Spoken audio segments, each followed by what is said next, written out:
Oh oui, chaque jour,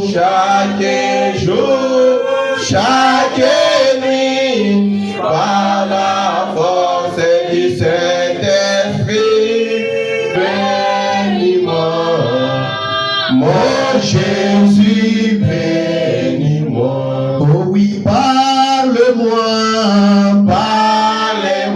Seigneur, mon Jésus, parle-moi. Oh oui, parle-moi,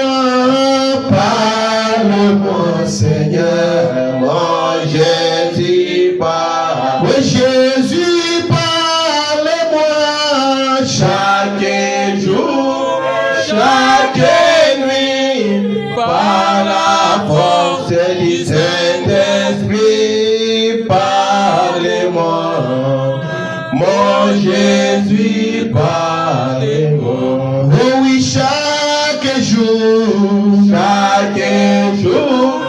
chaque nuit, par la force du Saint-Esprit, parlez-moi, mon Jésus, parlez-moi. Tenez-vous debout. Je m'amène également.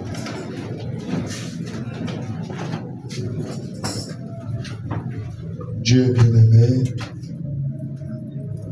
Créateur du ciel et de la terre, Dieu infini, Dieu grand, le grand Amoya, le Seigneur Jésus-Christ est ton seul nom. Nous venons ce matin dans ta divine présence. Après notre adoration, après la louange que nous t'avons dédiée, Père, nous sommes ici, non pas pour seulement chanter, mais nous sommes ici ce matin pour t'entendre nous parler. Je te prie de disposer nos cœurs pour que quand tu vas nous parler, que nous puissions capter quelque chose. Au nom de Jésus-Christ, je chasse toutes sortes de distractions. Tout esprit qui ne confesse pas le nom de Jésus, il n'a pas de place en ces lieux. Je maudis cela et je chasse cela au nom de Jésus-Christ. Prends le contrôle, Seigneur. Depuis cette chaise jusqu'à la dernière chaise. Transporte-nous dans les lieux les plus élevés. Papa, aide-nous à nous abandonner totalement à toi. Pour qu'en sortant de cet endroit, nous puissions dire, comme Cléopas et ses amis, n'est-ce pas nos cœurs brûlent-ils au-dedans de nous alors qu'ils nous parlaient en chemin? Seigneur, parle-nous, parce que nous avons besoin de ta manière de parler. Parce que quand toi tu parles, tu nous donnes la vie. Quand toi tu parles, Seigneur Jésus, les mariages sont restaurés. Quand toi tu parles, Jésus-Christ, les ténèbres sont chassées. Quand toi tu parles, Jésus, les maladies sautent.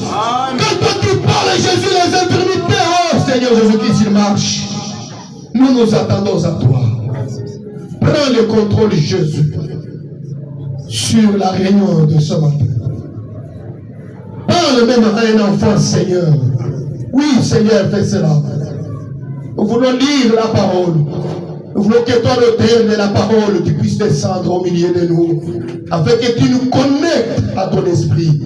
Ton esprit qui donne la vie. Ton esprit qui est les grands souhaits. Accorde cela. Alors que nous nous attendons à toi, au nom de Jésus-Christ, le Dieu d'Abraham. Amen. Amen. Restez debout pour honorer la lecture de la parole. Prenons nos écritures de Matthieu chapitre 4. Nous allons lire à partir du 4e verset. Nous allons terminer avec le verset 12. Nous lisons au nom du Seigneur Jésus. Car il a parlé quelque part ainsi du 7e jour, et Dieu se reposa de toutes ses œuvres le 7e jour. Et ici, ils n'entreront pas dans mon repos. Or, puisqu'il est encore réservé à quelques-uns d'y entrer, et que ceux à qui d'abord la promesse a été faite ne sont pas entrés à cause de leur désobéissance, Dieu fixe de nouveau un jour aujourd'hui en disant à David si longtemps après, comme il est dit plus haut, aujourd'hui si vous entendez sa voix, n'endurcissez pas vos cœurs. Car si Josué leur y donnait le repos, il ne parlerait pas après cela de notre jour. Il y a donc un repos de sabbat réservé au peuple de Dieu. Car celui qui entre dans le repos de Dieu se repose de ses œuvres comme Dieu s'est reposé des siennes.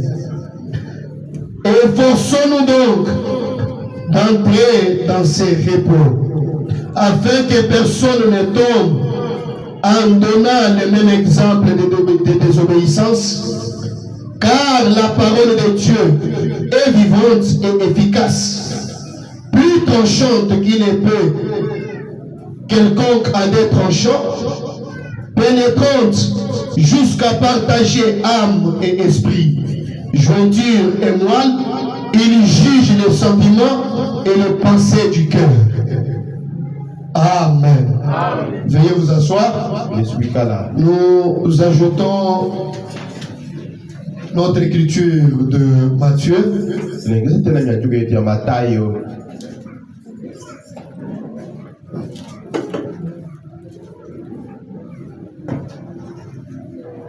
Nous prenons Matthieu chapitre 11, 28 à 30. Venez à moi, vous tous qui êtes fatigués et chargés, et je vous donnerai du repos. Prenez mon joug sur vous et recevez mes instructions. Car je suis doux et humble de cœur. Et vous trouverez du repos pour vos âmes. Car mon joug est doux et mon fardeau est léger. Amen. Que le Seigneur Dieu ajoute des bénédictions à la lecture de sa parole. Encore une fois, que le Seigneur Jésus-Christ vous bénisse. Qu'il vous bénisse encore très richement. Alors, ce matin, nous allons continuer à parler sur notre sujet, le sabbat ou le repos. Si c'est la volonté de Dieu, je pourrais clore avec cela aujourd'hui. Alors je vous demande à tout un chacun de vous de porter la ceinture spirituelle.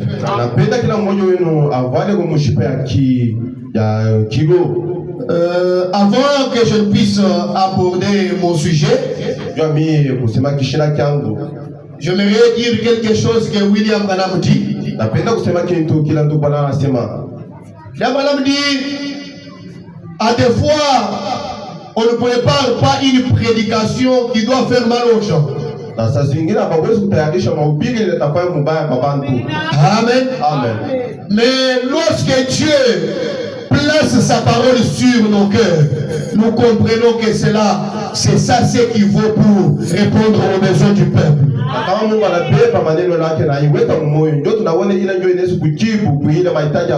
Parce que William Branham me dit, je n'ai aucune intention de vous faire du mal. Parce que vous savez, je mange votre dîme, je mange vos offrandes que vous me donnez. Alors je n'ai jamais eu une intention de blesser quelqu'un. Et comprenez que quand la parole sort, et peut-être quand cela te blesse, ne prenez pas cela à mal. Na hata wewe kama unajua kikusema neno inatoka na inakuvunja ushibe ile saa mbaya. Il est bon à raconter l'histoire, il dit il y avait quelques familles là qui avaient leur pasteur qui les appréciait beaucoup. Ndugu wanasema mambo moyo hivi ya kwa mambo hivi ile kwa pasteur wao bakaza mtapa sana. Alors ces gens là quand ils voyaient frère Branham, ils disaient frère Branham, notre pasteur c'est un homme très bien. Na pale bakaza mbona ndugu bakaza muonesha pasteur wetu ni mtu mzuri sana. C'est un homme très social. Ni mtu wa watu wote. Quand il vient chez nous, il nous trouve en train de jouer à la dame. Lui-même, il vient aussi, il commence à jouer avec nous. Quand il nous trouve en train de faire quelque chose, notre pasteur aussi, il s'y met. Alors, c'est un homme très bien. Pourquoi il l'apprécie? Parce que c'est quelqu'un qui n'a pas le temps de blâmer les mal. Un pasteur social. Amen. Amen. Mais moi, je prie pour que je ne sois pas un pasteur social. Amen. Amen. Je vais être un pasteur selon la volonté de Dieu. Quand il y a les mal, nous disons ça c'est mal. Quand il y a les bien, nous disons ça c'est bien. Vous savez, William Branham dit nous aimons les gens qui appellent les chats par son nom. Je ne peux pas voir que cet essuie est blanc et moi je vais l'appeler noir. Non. Alléluia. Amen. Quand c'est blanc, nous appelons blanc. Quand c'est noir, nous appelons noir. Et nous savons que les enfants de Dieu, quelle que soit la manière que Dieu leur parle, même si c'est dur, même si ça blesse leurs sentiments, ils aiment cela. Amen. Amen. Alors nous parlons sur les repos. Sur le sabbat qui est une simple convocation. Quelque chose qui a été placé par Dieu lui-même. Et je vous avais montré quand j'ai introduit ce sujet que la première personne qui a parlé du repos ou qui s'est reposé, c'était Dieu lui-même. Lorsqu'il a créé le monde pendant 6 jours, quand il est arrivé au 7e jour, la Bible dit que Dieu s'était reposé. Amen. Amen. C'est la première fois dans la Bible qu'on parle du repos. Amen. Amen. Et nous allons voir combien de repos y a-t-il. Amen. Amen. Alors, avant cela, je vais prendre une écriture que je vous ai lue dans le message Vision de Patmos. Le paragraphe 111. Le paragraphe 111. 113. 113. 114 et 116, où il me dit ceci. D'abord les jours du sabbat. Les jours du sabbat. Comme nous en parlons.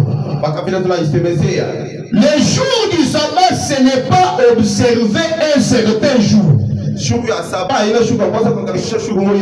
Amen. Amen. Le sabbat, ce n'est pas l'observation d'un certain jour de la semaine. J'ai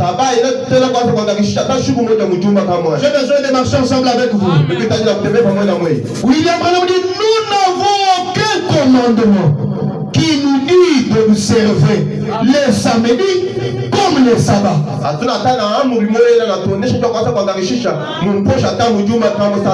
besoin d'entendre un amen. Il n'y a aucun commandement qui nous dit d'observer les samedis comme étant les sabbats. Dans le Nouveau Testament, nous n'avons aucun commandement qui dit d'observer les premiers jours comme sabbat. Et je vous ai dit, que le premier jour pour les Juifs, c'est le dimanche ici chez nous, le 7e jour. Na mimi mionyesha shughuli ya kwanza, ile shughuli ya kwanza kwa Bayuda ilikuwa ni mjuma saa leo. Parce qu'il y a un peu de décalage par rapport au calendrier juif et au calendrier romain.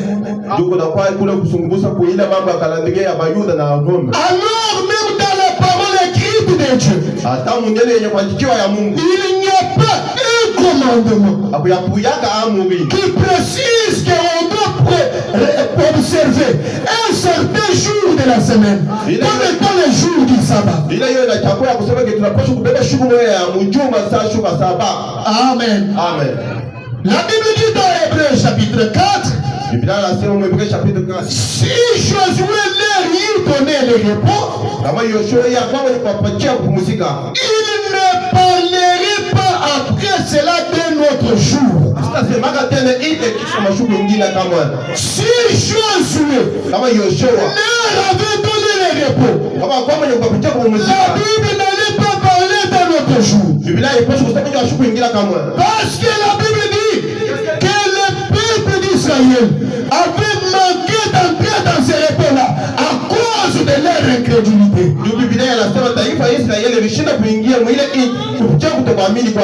cause de leur péché.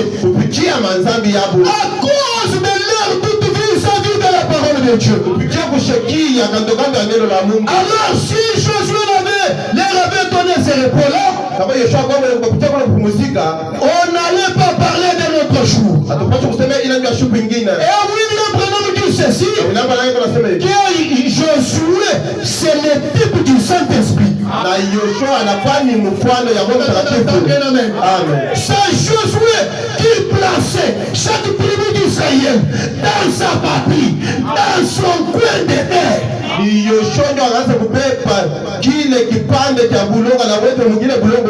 Amen. Celui qui pouvait dire, toi tu es Ruben, tu mérites être ici.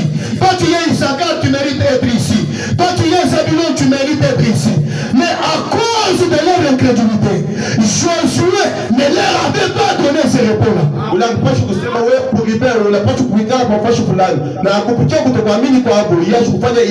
Donnez-moi un amen, je vais avancer. Josué ne leur avait pas donné ce repos-là. Le problème dit c'est juste. Mais il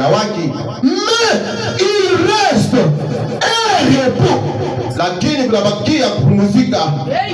reste un repos. Mais ce repos-là, ce n'est pas l'observance du sabbat. J'ai besoin d'entendre le même. Le repos qui reste au peuple de Dieu, ce n'est pas l'observance du sabbat. Amen. Car nous qui avons aussi cru, nous sommes entrés dans son repos. Nous qui avons cru, nous sommes entrés dans son repos. William Branham dit ceci. Quand quelqu'un croit réellement, Dieu lui donne le Saint-Esprit pour accepter sa foi. Le véritable croyant, il entre dans les repos. Amen. Nous nous reposons de nos œuvres comme Dieu s'est reposé des siennes.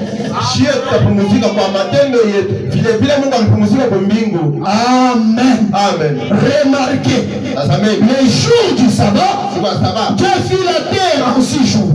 Le 7e jour, il entra dans le repos. Et ne retourna plus jamais créer un autre monde. Il donna ensuite à son peuple comme mémorial. Donc le repos de Dieu, après la création du monde, il a donné cela à son peuple comme mémorial. Akaleta ile kwa taifa yake sawa ukumbusho. Comme Dieu s'était reposé, Mpaka vile Mungu alipumzika. le peuple doit se rappeler de ce jour-là. Taifa linapaswa kukumbuka tena juu ya ile Le jour du repos de Dieu. siku ya kupumzika kwa Mungu. Quel croyant me donne la main. Mwaminifu asema amina. En effet, Mwisho maintenant, vous ne pourriez pas les garder. hamwezi tena kama kuichunga. C'est-à-dire, vous ne pouvez pas prendre un jour et dire comme Dieu s'était reposé et tel jour, c'est ça notre repos, c'est ça notre sabbat. Hawezi kubeba siku moja ya kusema je, vile Mungu alipumzika hii siku. Vous ne pourriez plus les garder. Hamwezi kama kuichunga. Car pendant que vous gardez les sabbats ici, Ndio pale Mungu anachunga sababa. sur l'autre face de la terre en ce moment-là, Mwile pasha ya dunia mwile wakati c'est encore le dimanche. na kwa tena mjuma. C'est-à-dire tous, Ukisema vyote nous n'avons pas la même heure. hatuna tena na wakati mwe kama. Quand nous sommes ici le matin, les autres sont déjà la nuit. Bingebe kwa usiku. Amen. Amen. Alors, il n'y a pas un jour que nous pouvons observer. Hakuna siku moja ile tunaweza kuangagisha. Entendez la même. Parce que s'il doit y avoir un jour, ce jour-là doit être universel. Ndio kama kuna kupasha kwa ile shughuli kupasha kwa ya watu wote. Mais étant donné qu'il y a le décalage des heures, Na mvile na kwa masaa kwa jana.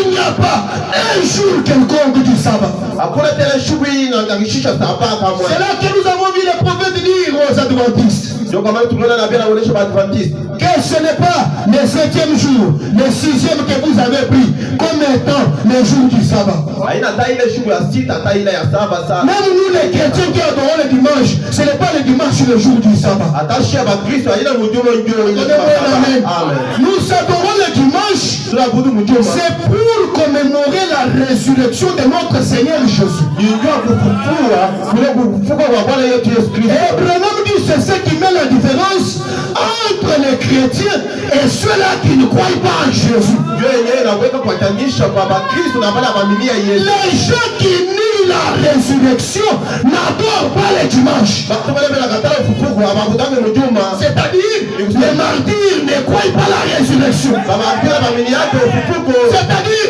les adventistes ne croient pas la résurrection. Waadventista waamini Parce que Jésus n'était pas ressuscité le samedi. Akufufuka mwile shughuli ya Mais Mungu. Jésus était ressuscité le dimanche. Lakini Yesu alifufuka mjuma. Alors, en commémoration de ce jour-là, voilà pourquoi nous adorons le dimanche. Ndio kwa maana tunaabudu mjuma. Mais le dimanche n'est pas notre sabbat. Haina sababu yetu kama.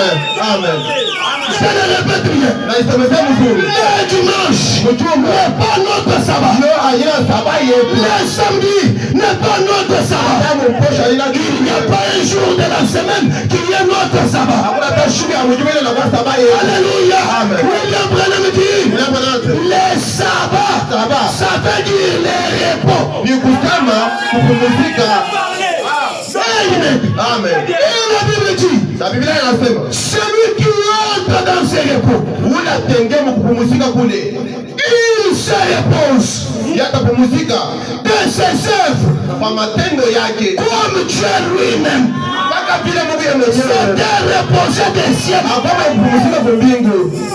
Amen. Amen. Dans le monde où on s'est débrouillé, Mulimwengu tukaanza kujitafutisha. nous étions des hypocrites. Tulikuwa na sura mbili. C'était le travail Ilikuwa ni kazi. pour convaincre que je suis un saint. Wewe akuone ke mbingu mtakatifu. Je pouvais avoir le désir de fumer, Mimi kwa chukua nahitaji mais quand je vois les frères, je dois me comporter comme un saint. Mimi kutoka sasa Je mtakatifu. pouvais avoir le désir de me maquiller, Nahitaji kulipakana na mais quand je vois les sœurs, je me comporte comme une sainte. Mimi kwa sasa mtakatifu. Mais quand on entre dans les repos de Dieu, Ndio kupumzika kwa mbingu. le Branham dit, Bwana Mungu anasema tu te reposes de tes œuvres. utapumzika kwa kutenda kwa matendo yako yote. Cela veut dire Ni kusema qu'il n'y a plus rien à forcer. hakuna tena kitu kingine cha kukazisha. Ah, c'est Jésus lui-même Huyu Yesu Kristo yeye qui mwenyewe entre en toi. ndio anaingia ndani Il yako. commence à agir. Anaanza kutenda. Il commence à travailler. Kutumika. Il commence à œuvrer au travers de toi. Anaanza kutumika kupitia wewe. Et quand tu entres en moi, Na kama Yesu anaingia ndani moi yako, je me repose. yeye anapumzika. Je n'ai plus rien à forcer. Tena kitu ya Je kukazisha. commence à dire comme Paul. Bila kusema Ce pamoja. n'est plus moi qui vis. Haina tena mimi C'est naishi. Christ qui vit en moi.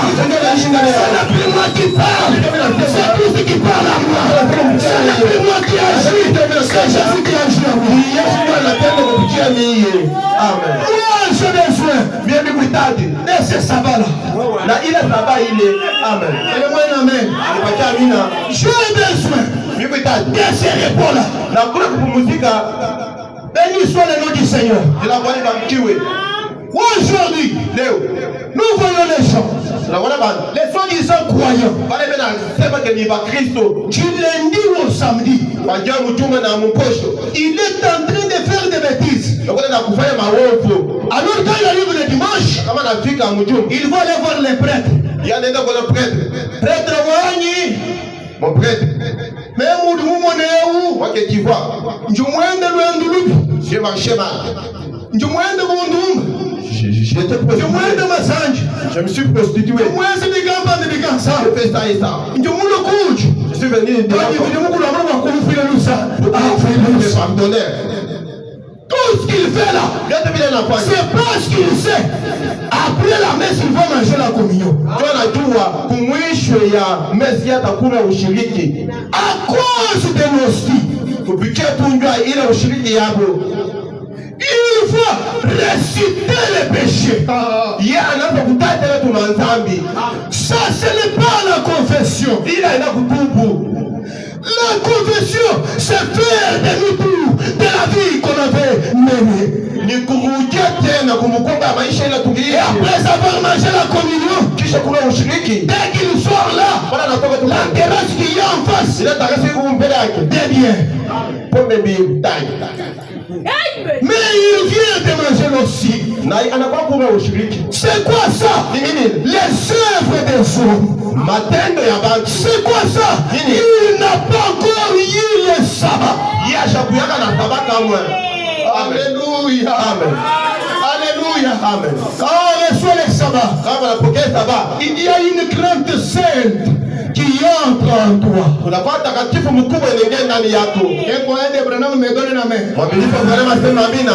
Même quand je suis seul, je me comporte comme si je suis au milieu des bien-aimés. Donnez-moi un amen, oui. Donnez-moi un amen. Il y a un repos.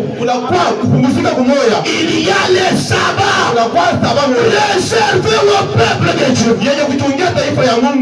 Amen. Et ce sabbat-là, ce n'est pas par la convocation de ton père, même pas de ta mère, même pas de ton pasteur, que tu entres dans ce sabbat-là.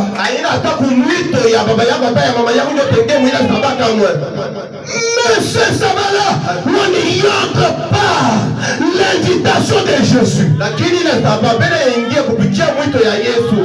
Amen. Amen. Amen. Jésus est là ce matin. Et savoir que dans ce repas-là, j'entre sur l'invitation de Jésus. Amen. Écoutez, qu'est-ce que dit l'invitation de Jésus? Venez à moi. Venez à moi. Venez à moi. Vous tous qui êtes fatigués, vous tous qui êtes chargés, qui êtes chargés de mensonges, qui êtes chargés de critiques, qui êtes chargés de péchés, qui êtes chargés de choses de monde. Il y a une invitation pour moi. Venez à moi. Venez à moi. Venez à moi. Vous tous qui êtes fatigués, vous tous qui êtes chargés. Qu'est-ce que Jésus va faire? La Bible dit, je vous donnerai du repos. Amen. C'est ça les sabbats. Amen. Amen. Amen. Amen. Amen. Le mot sabbat est un mot qui nous est inconnu.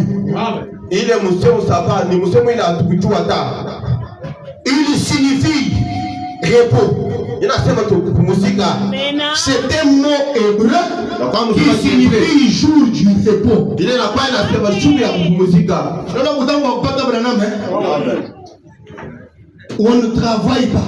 Abawezi kutumika. On se repose. Kupumzika kwa mbele. Car Josué, si Josué leur avait donné le repos, Dieu ne parlerait pas. C'est là d'un autre jour. Un repos de sabbat. Car nous qui entrons dans le repos de Dieu, nous nous reposons de nos œuvres. Et ce repos-là, ce n'est pas un repos qui est donné à tout le monde. Mais donnez-moi un amen. Vous êtes une classe spéciale. Une classe aimée par Jésus. Une classe prédestinée par Dieu à entrer dans ce repos. Amen.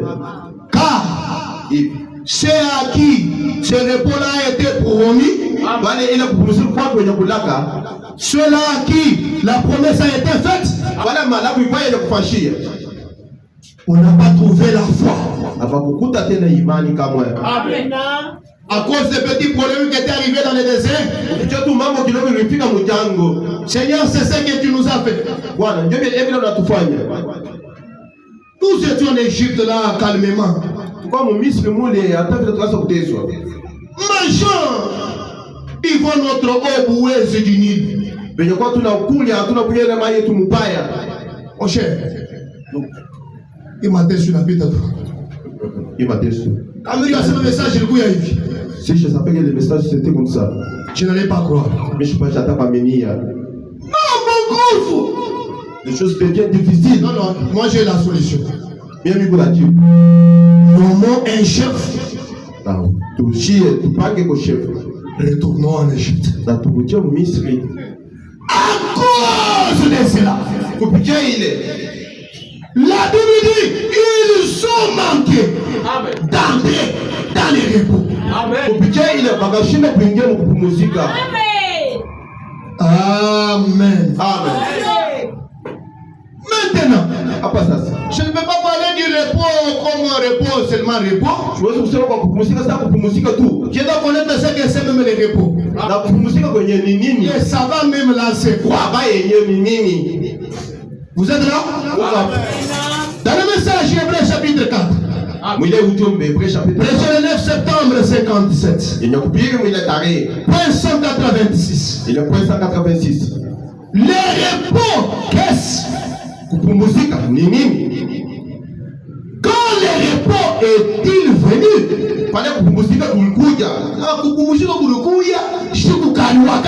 Amen.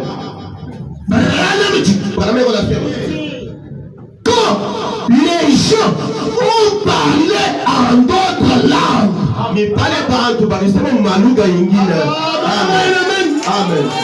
Les repos est venu quand les gens ont parlé en d'autres langues. Et qu'ils avaient des lèvres balbutiantes.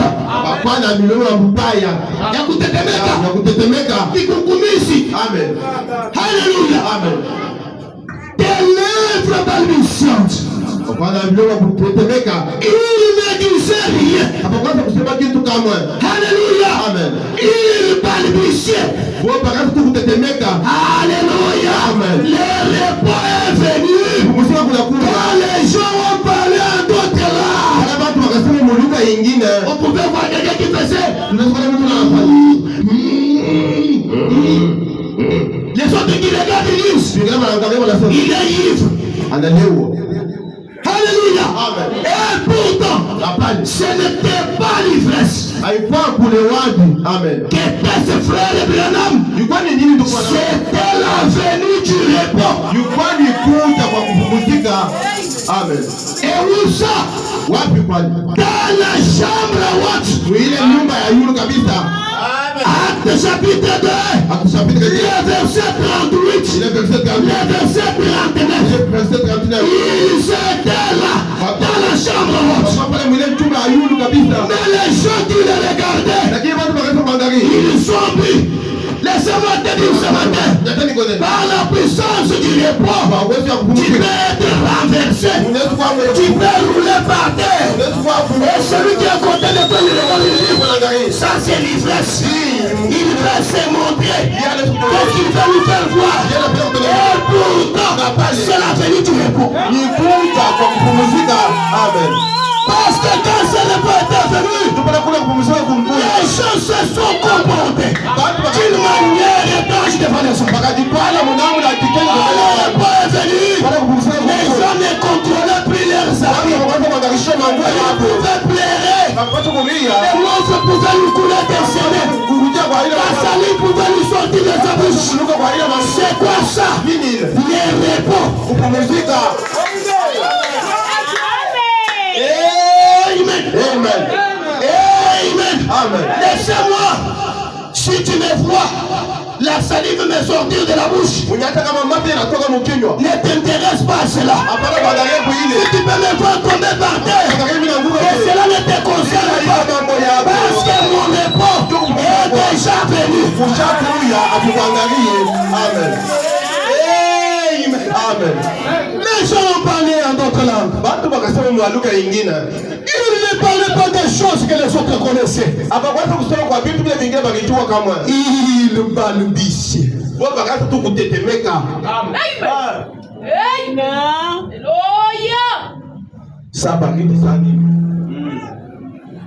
La venue du repos.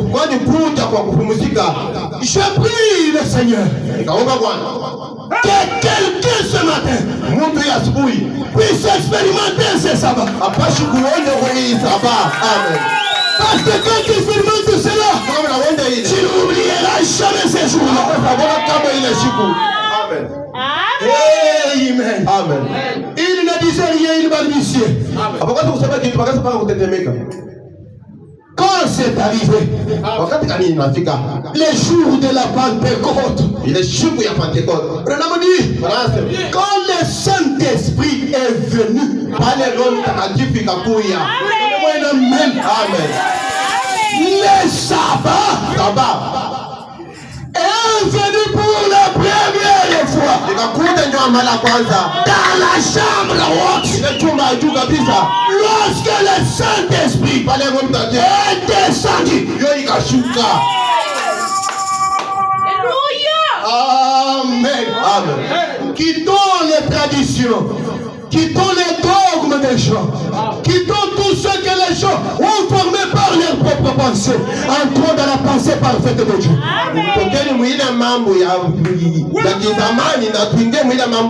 Je n'ai pas un jour à te donner pour que tu puisses te reposer. Le jour que tu reçois le Saint-Esprit, tu as reçu le repos. Amen. Donnez-moi un amen. Donnez-moi un amen. Quand le Saint-Esprit est descendu, Branham dit voilà les repos. Je vois sur le tabernacle, il n'y a pas un autre repos à te donner. Le repos que je dois te donner, c'est le Saint-Esprit.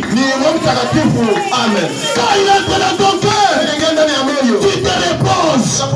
Voilà pourquoi Branham dit dans les messages, il délivre sur ton table. Il dit le Saint-Esprit nous a délivrés de tous les propos injurieux.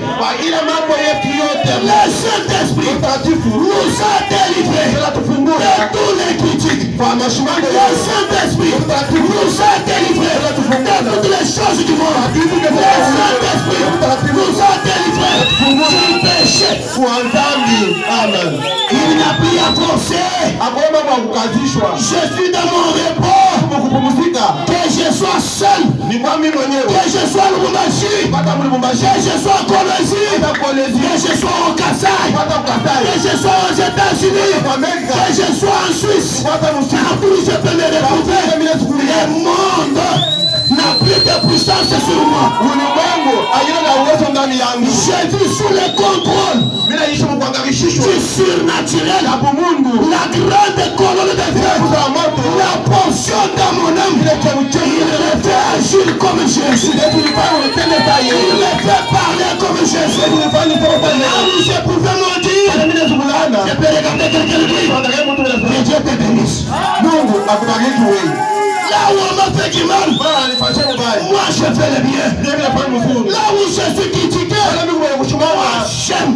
Là où on parle mal de moi, moi je parle en bien. Là où on me dit, il faut qu'il meure, moi je dis Seigneur, garde-les en vie. Quand une fille vient, mal habillée, quand une fille vient, mal habillée, cherchant me séduire, moi je détourne la tête. Pourquoi cela?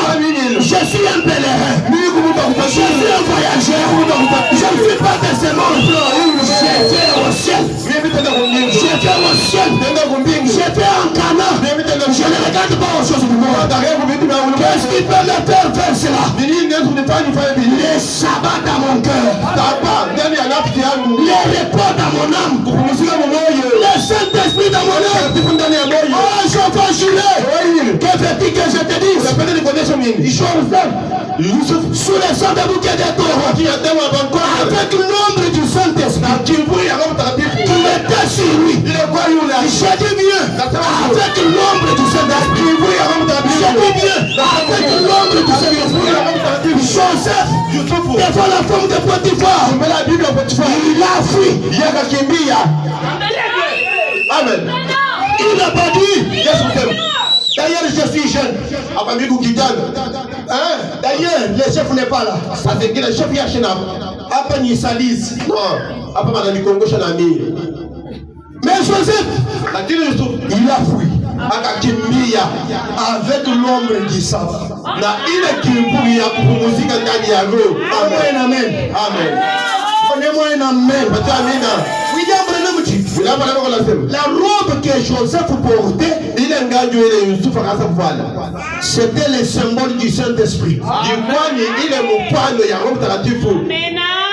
Mais à ce temps-là, le Saint-Esprit n'était jamais descendu. Pourquoi? Jésus n'était pas encore venu. Amen. Amen. Amen. Je suis dans les choses des grandes personnes. Et je veux que vous grandissiez avec cela. Quand le Saint-Esprit est venu, voilà le repos. Amen. Le Saint-Esprit est venu quand? Dieu bénisse. Les jours de la Pentecôte. Et la descente de cet esprit-là, c'était ça, le repos.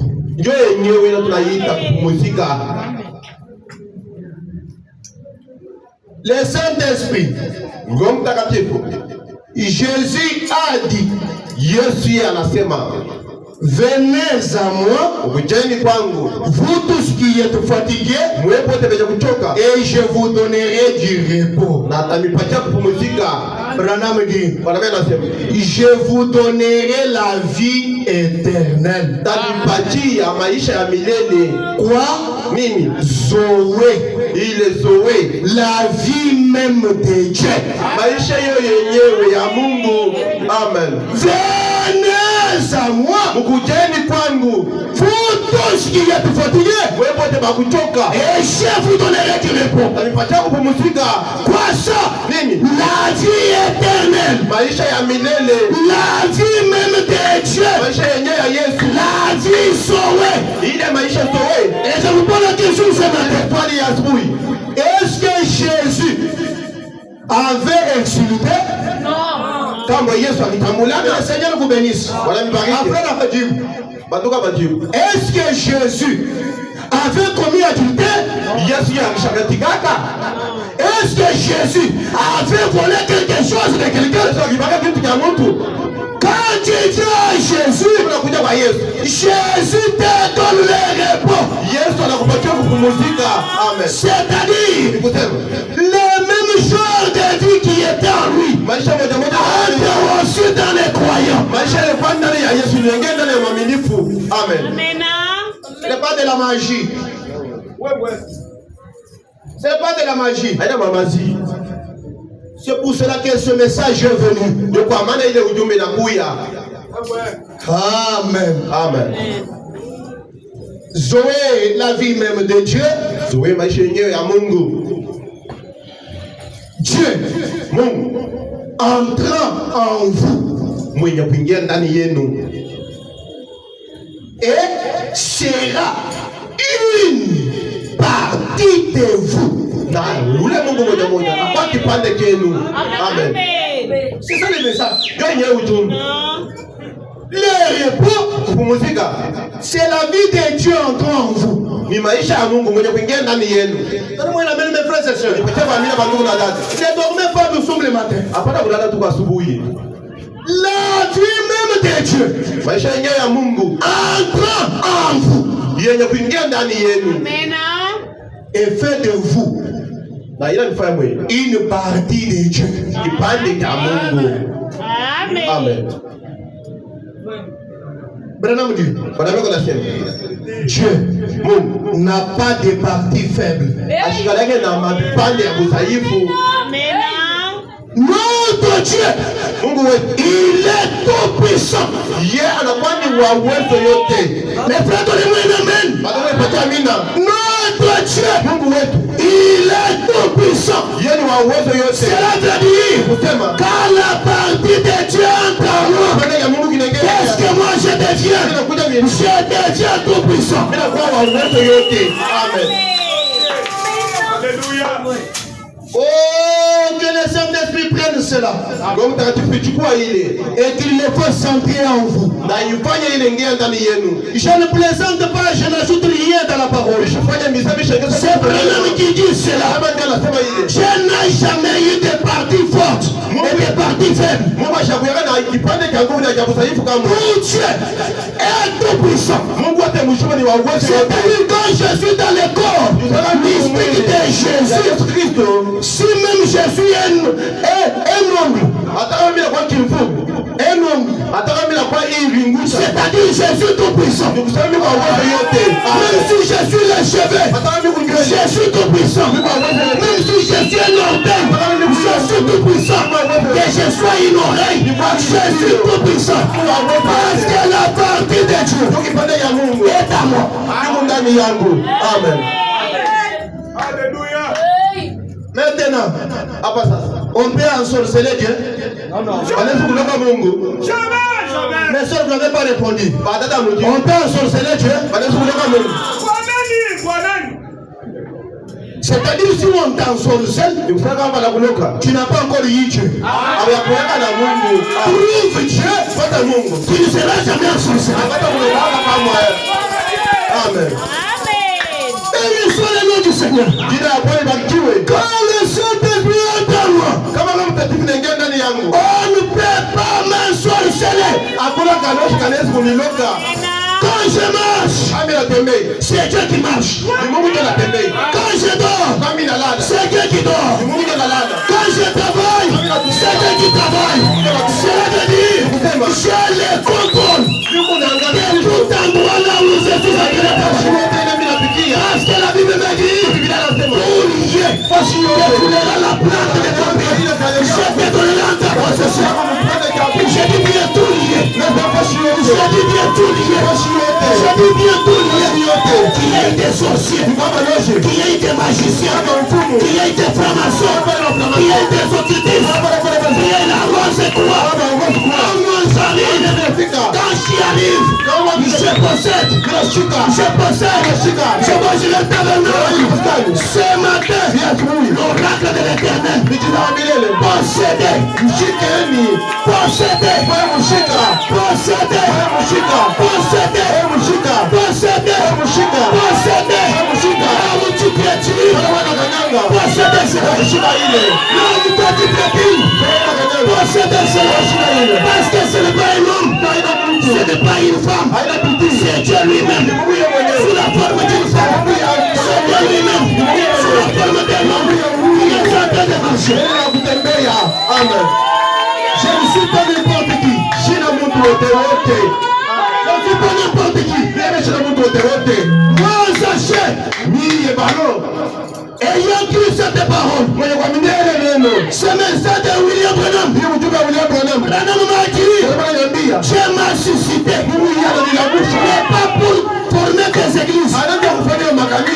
Mais pourquoi Dieu t'a suscité, Branham? Pour construire des saints individus. Pour construire des saints individus. Afin que les gens deviennent les tabernacles de Dieu. Dieu habitant dans des zones, Dieu marchant dans des zones. Oh, je veux girer. Il faut reconnaître qui tu es. Il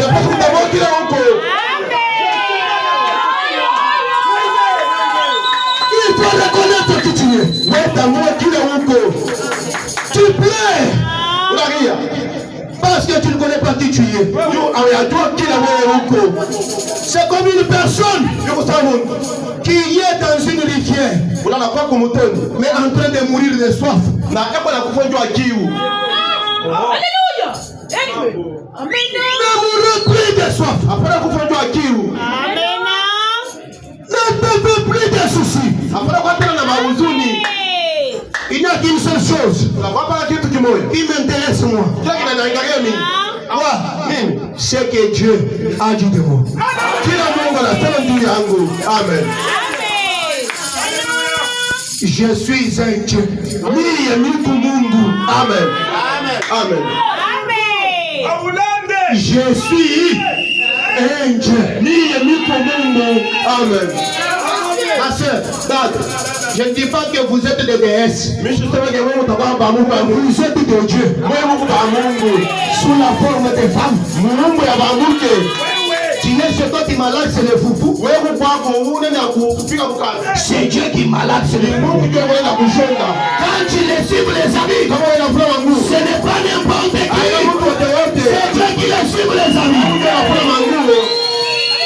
Amen. Quand tu dors, comme on a et vous avez toujours dit, Dieu ne dort jamais. Voilà pourquoi tu ne seras jamais surpris. Même quand tu dors, la situation est sous contrôle.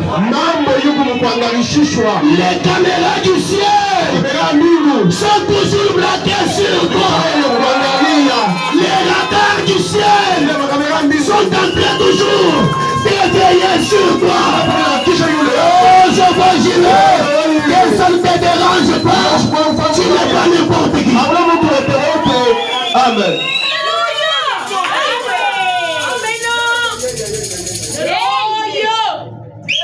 Amen. Amen. Dieu entrant en vous et sera une partie de vous. Amen. Bon, si toi tu ne crois pas, dis à Branham de retirer cela. Moi je suis un répétiteur.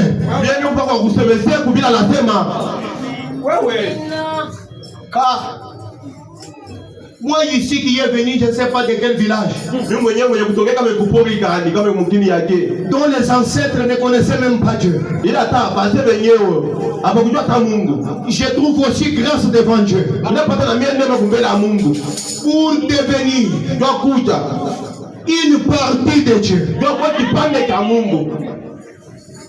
Peut-être que vous n'avez pas compris. Ça c'est le corps. Mais il peut arriver que juste le doigt ici est blessé. Quelqu'un échoue de dormir. Correct. Pourtant, la blessure n'est pas sur tous les corps. C'est juste le doigt qui est blessé. Pourquoi l'homme échoue de dormir? Parce que le doigt, c'est une partie de son corps. Amen. Quand tu y as des douleurs, Dieu ne dort pas. Amen.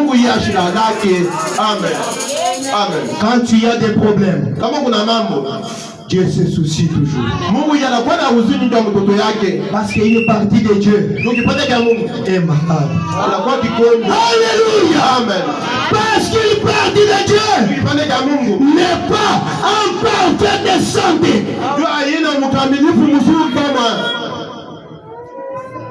Donnez-moi un amen. Un amen fatigué comme ça. Donnez-moi un amen. Maintenant, donnez-moi un amen de Dieu.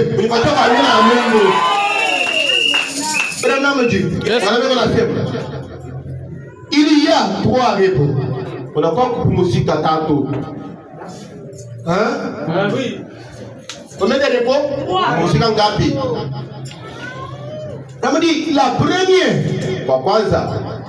c'est quand Dieu s'était reposé de ses œuvres.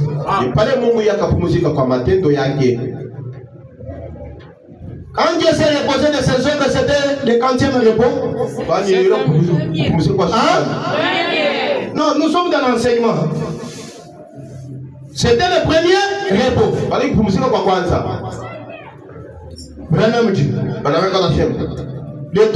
Le deuxième repos, c'était celui qui était donné à Israël. Amen. Là, c'était un jour de la semaine. Un jour bien connu. Amen. Amen.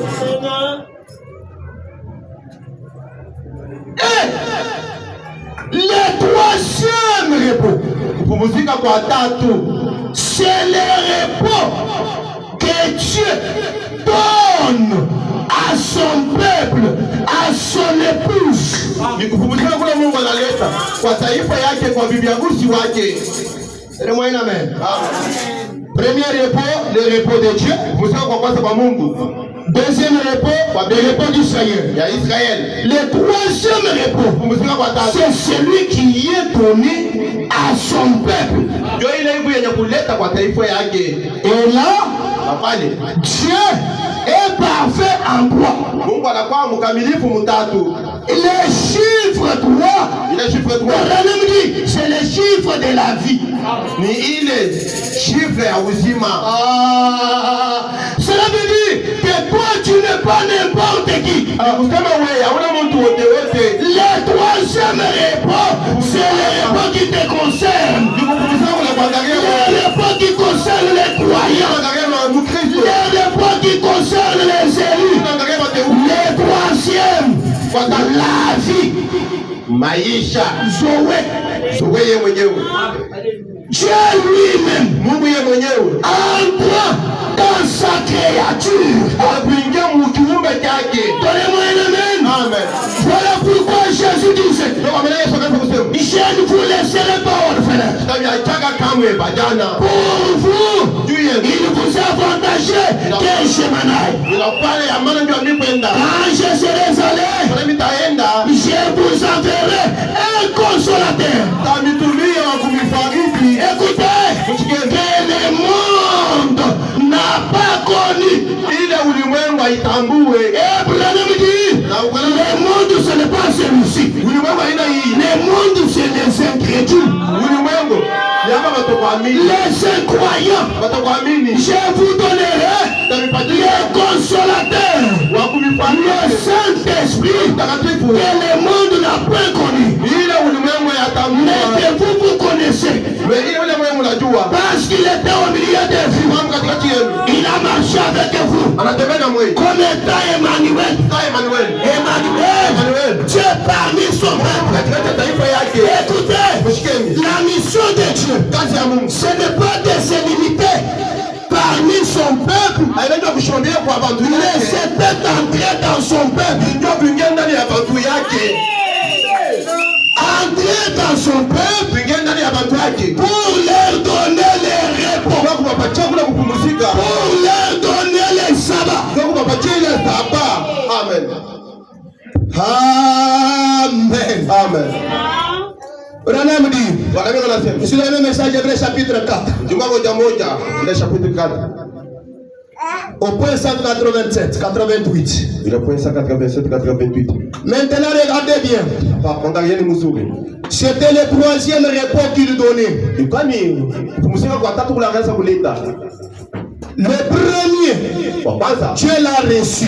Nous avons parlé de ça, n'est-ce pas? En se reposant de ses œuvres. Le deuxième, Israël l'a reçu par la loi.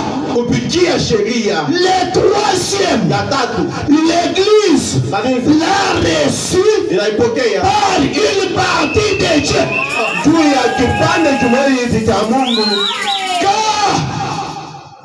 Quelle grâce, quel amour. Israël a reçu quelque chose d'ordinaire. Ah, je comprends le pourquoi. Quand Jacob voulait bénir les enfants de Joseph, au lieu que la main droite aille sur Manassé, mais la main gauche est partie sur Manassé, et la main droite est allée sur Ephraïm. La Bible dit que Jacob avait croisé les mains. Il y a un mystère. Manassé, c'est le type d'Israël. Donnez-moi un amen. Ephraïm, c'est le type de l'épouse. Et l'épouse, c'est qui? L'épouse, c'est moi. L'épouse, c'est toi. L'épouse, c'est William Branham. Nous sommes l'épouse de Jésus-Christ. Et à l'épouse, Dieu n'a pas donné n'importe quoi. Ce n'est pas un repos ordinaire. Mais qu'est-ce que Dieu a donné? Dieu a pris une partie de lui-même. Il a donné à cela.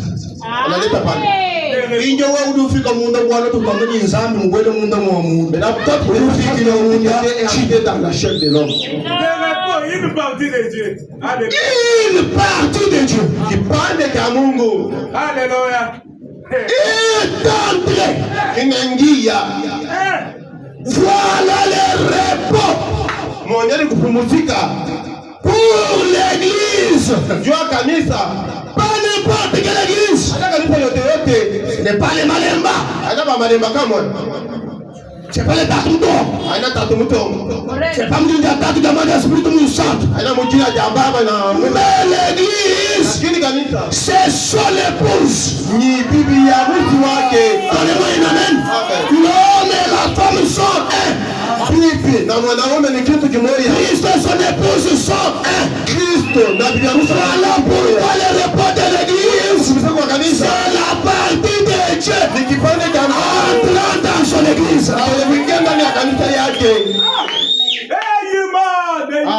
C'est un message qui casse les chaises. Amen. Amen. Amen. La partie de Dieu entrant dans son église. Une partie de Dieu. Oui, mais Dieu. 3, c'est le nombre de la vie. Combien savent ça? Moi, je dis Amen. L'assemblée dit aussi Amen comme vous savez. Chaque fois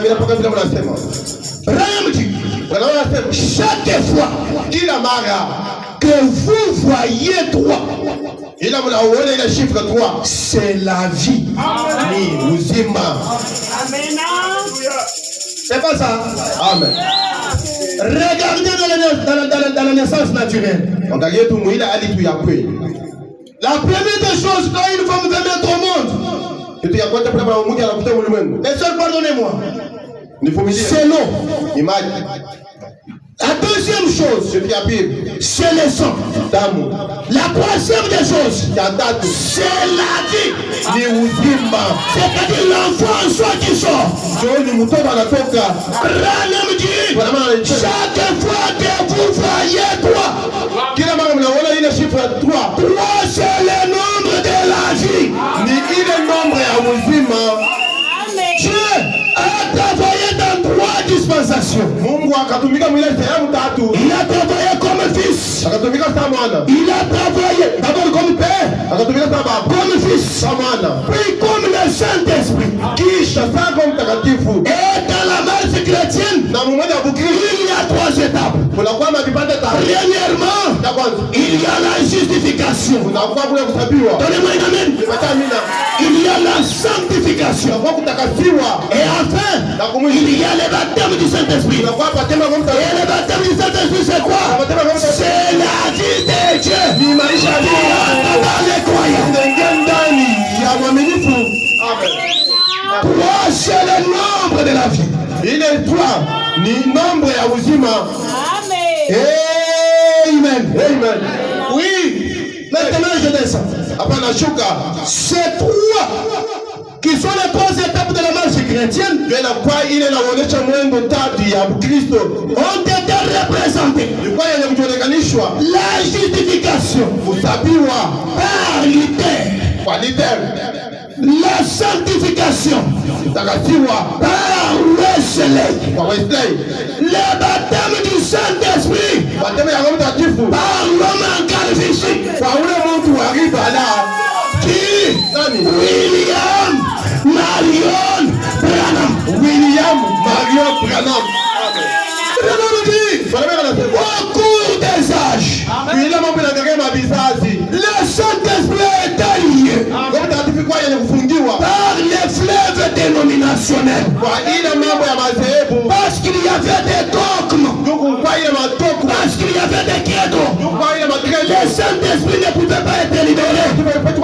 Voilà pourquoi Dieu nous a envoyés Élie le prophète et l'esprit d'Élie, c'est l'esprit de la restauration. Élie restaure quand tout est restauré. C'est là que Dieu descend. Voilà pourquoi le Saint-Esprit a été libéré à l'ouverture des sceaux. C'est aujourd'hui. Retenez cette date. Je n'ai pas un jour à venir me repentir devant vous.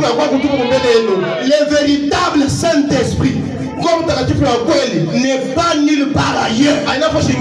Il n'est pas dans toutes ces églises que vous connaissez. Branham dit, le véritable Saint-Esprit, il est dans ce message. Amen. Amen. Le Saint-Esprit dont les gens parlent, je l'ai reçu. Branham dit, ils ont juste reçu un esprit dans leur esprit. Et Branham dit, dans question réponse numéro 3, Branham dit, je ne me trompe pas. William Branham dit, voilà pourquoi ils peuvent recevoir cela et aller en enfer avec. Pourquoi cela? Ils l'ont reçu dans leur esprit. Donnez-moi une main que je dise une chose. Mais pour nous, Branham dit, le Saint-Esprit, pour nous, c'est le soi de Dieu. C'est le soi de Dieu. Et quand Dieu donne le soi, cela veut dire qu'il est accepté. Cela veut dire que tu ne seras jamais perdu.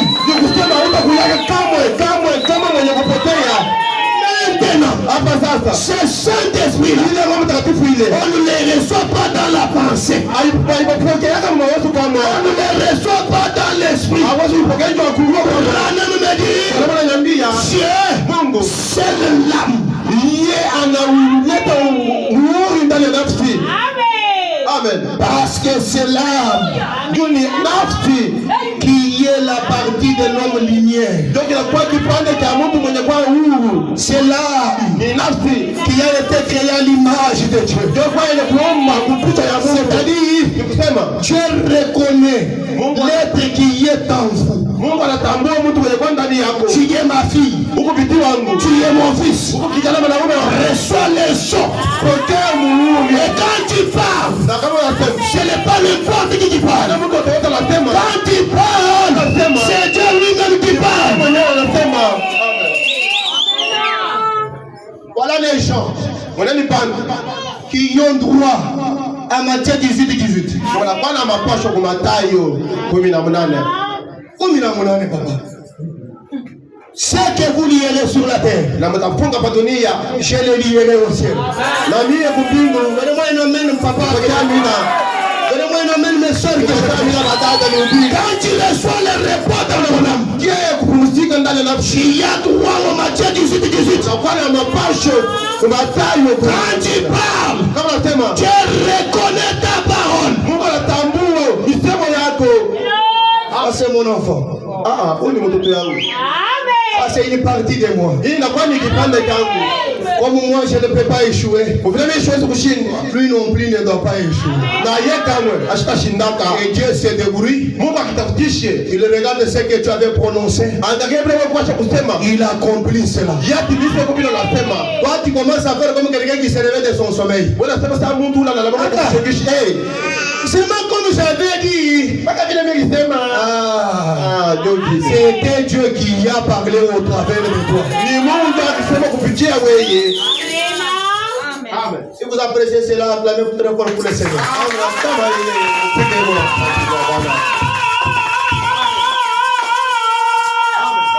Amen. Amen. Branham dit ceci. Bwana wako anasema hivi. Ils ont pris. Je suis dans le message Shalom. C'est quelque chose que je vous ai dit. Vitu vile mimi nisema. Ils ont pris les 2 jours qui est passé. Wakabeba mashuka ya zamani ile ishapita. Siku moja ya zamani. Mashuka ya zamani ile ishakupita. Et ils ont dit Wanasema les sabbats. saba. Les sabbats. Hii ni saba. Pour nous là qui avons vécu avec les apôtres, Ndio wale tukiishi na apostoli. si vous aviez l'habitude d'aller faire des histoires chez eux, Kama unakuwa na zoezi la kwenda ulisimie tu uende kauza tu dès qu'il est 15h, 14, donc 15h juste. Kama Déjà hapata ujishi. Kama tunafika tu saa 15 kishisi. Sabatu inaanza. Sabato ya Binance. Et puis, écoute très sérieux. Amen. Hata kama unashimama na combien de millions de kuuza, hapa sitakujishi. Hata kama kuna makuta ngapi? Sabato. Sabato. Inakuwa sabi sabato. Itaisha mpaka samedi magharibi. Amen. Branham dit c'est le vieux jour. Anasema ni siku moja ya zamani. Sema kwa tu amen. Amen. Obia mnapenda mianzo ambia sema samedi dimanche mshaanza kuipika. Pengine nasema sabato. Hapana. Un vieux jour qui est déjà passé. Siku ya zamani ishakupita. Le Saint-Esprit Roho Mtakatifu est notre sabbat. inakuwa ni saba yetu. Amen. Amen. Sema amen yangu. Amen.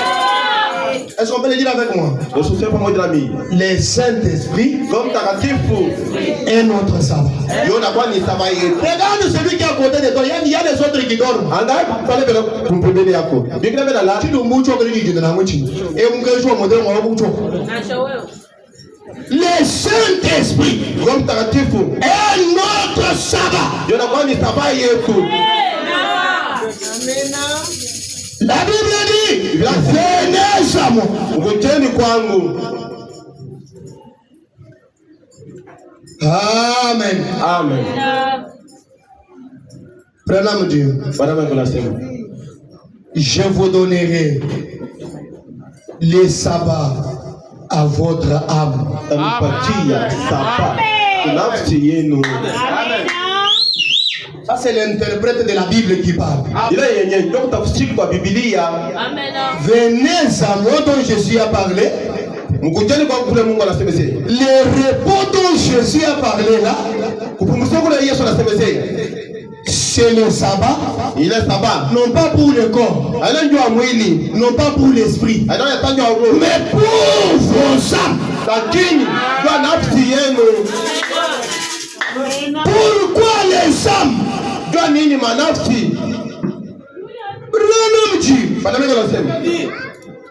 Quand Dieu seul quelqu'un, c'est comme les wagons de la marchandise. Il a pas ça, il est quoi, il a ma bougie, tout bien bougie. C'est les wagons, n'est-ce pas? Il attaque à train. Alors quand le wagon est déjà scellé, même s'il y a des raillements pendant une année, on ne va jamais ouvrir le wagon. Amen. Cela veut dire, même si le problème t'arrive de n'importe quelle manière, je vais aller plus loin. Même si tu tombes, Dieu ne peut pas te perdre. Pourquoi cela? Vous êtes déjà scellés. Je dis bien, vous êtes déjà scellés. Écoutez, Ephésiens chapitre 4, le verset 30. Ephésiens chapitre 4, le verset 30. La Bible me dit, n'attristez pas le Saint-Esprit de Dieu, par lequel vous avez été scellés pour les jours de la rédemption. C'est-à-dire, Amen.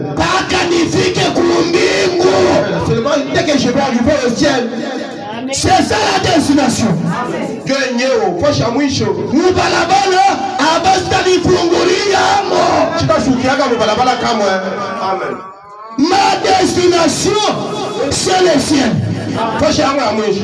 Quand Dieu me donne le Saint-Esprit, je ne serai jamais perdu. C'est le sabbat. C'est le repos. Que les gens parlent à moi ou pas, que les gens m'insultent, que l'on me critique, qu'on puisse comporter des mensonges, ça n'a rien à voir avec moi jusqu'à la destination.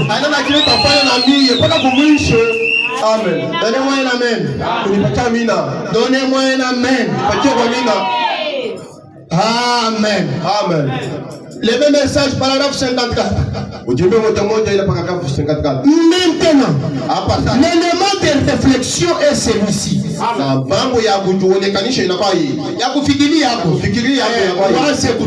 Amen.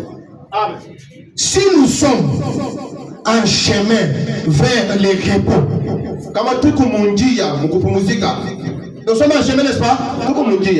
Nous sommes en chemin, n'est-ce pas? Damas, s'il vous plaît. Nous sommes en chemin vers le repos. Quel est ce repos? Où est-il? Est-ce adhérer dans une église?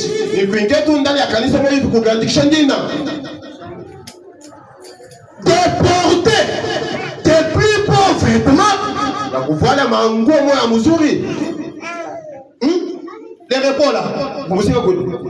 Je suis devenu membre de Jéhovah Jireh. Ce n'est pas mal. Est-ce que c'est ça les repos? Porter des beaux vêtements. Est-ce que c'est ça les repos?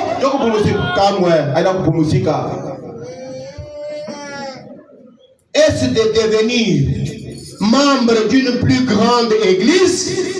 De porter des plus beaux vêtements? Est-ce l'instruction? Tu vois? J'ai le master en droit. Moi j'ai des masters. J'ai le master en polytechnique. Master en polytechnique. Est-ce que c'est ça les repos?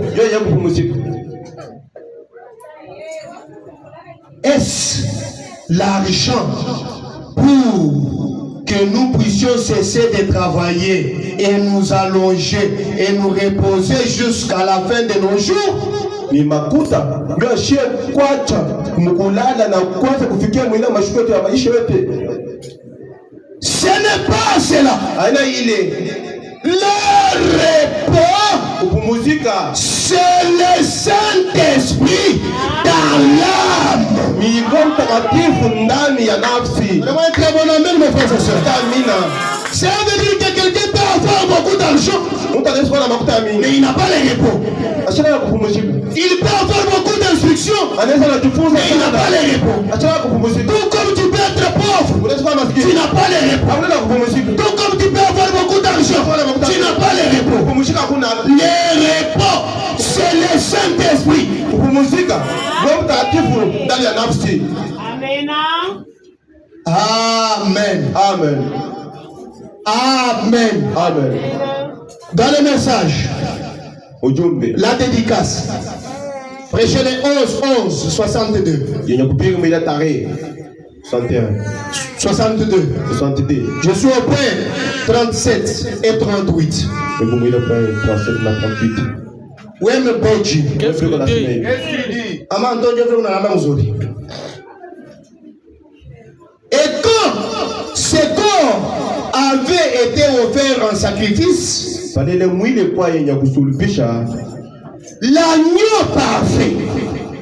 kondoo kamilifu. Quel est cet agneau parfait? Ni kondoo kani? Hein? Que le Seigneur vous bénisse.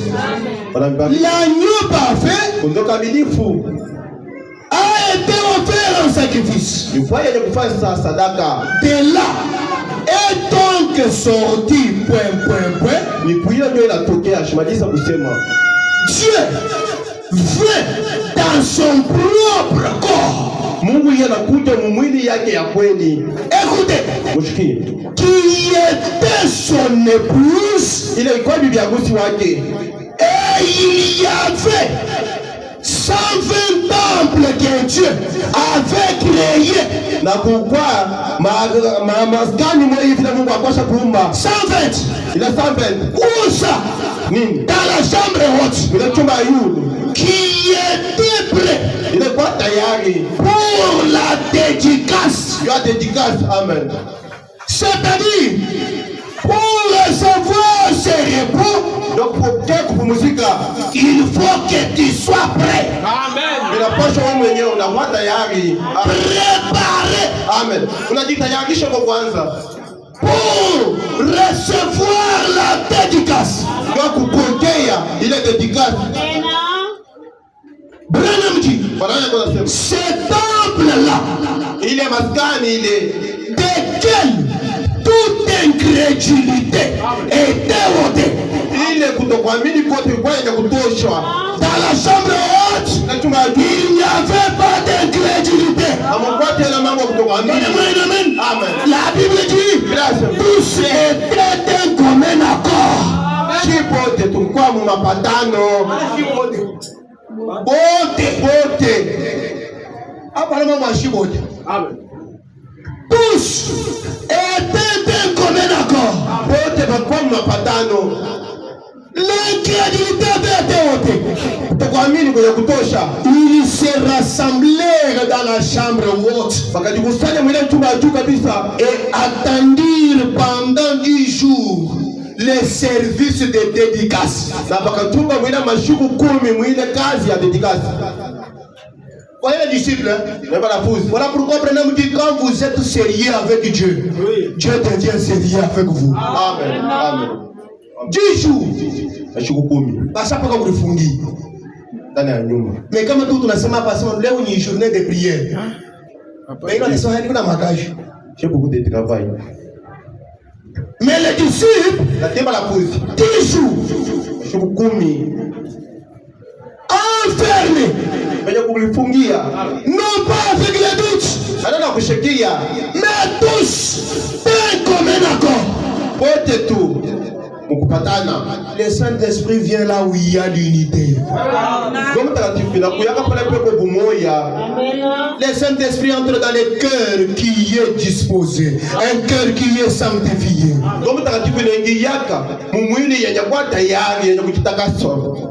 Ils attendirent pendant 10 jours de service. Alors, quand ils se virent complètement abandonnés,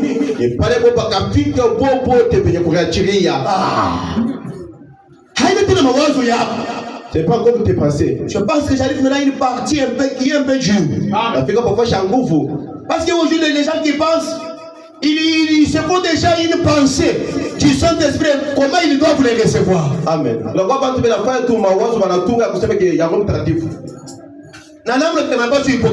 Amen. Il y a aussi ceux qui disent, quand je vais seulement parler en langue, là, je l'ai reçu. L'autre lui, dès que je vais taper les pieds, c'est-à-dire je l'ai reçu.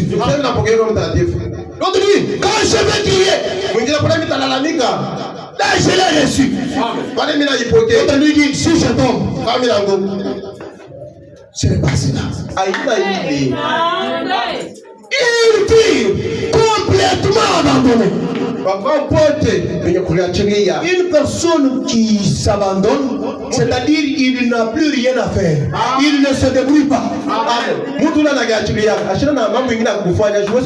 Il laisse Dieu lui-même entrer sur la scène.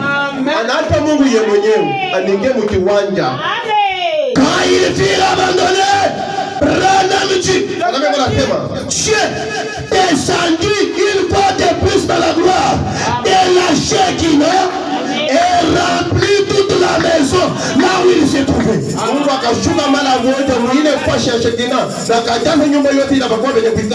Pourquoi cela?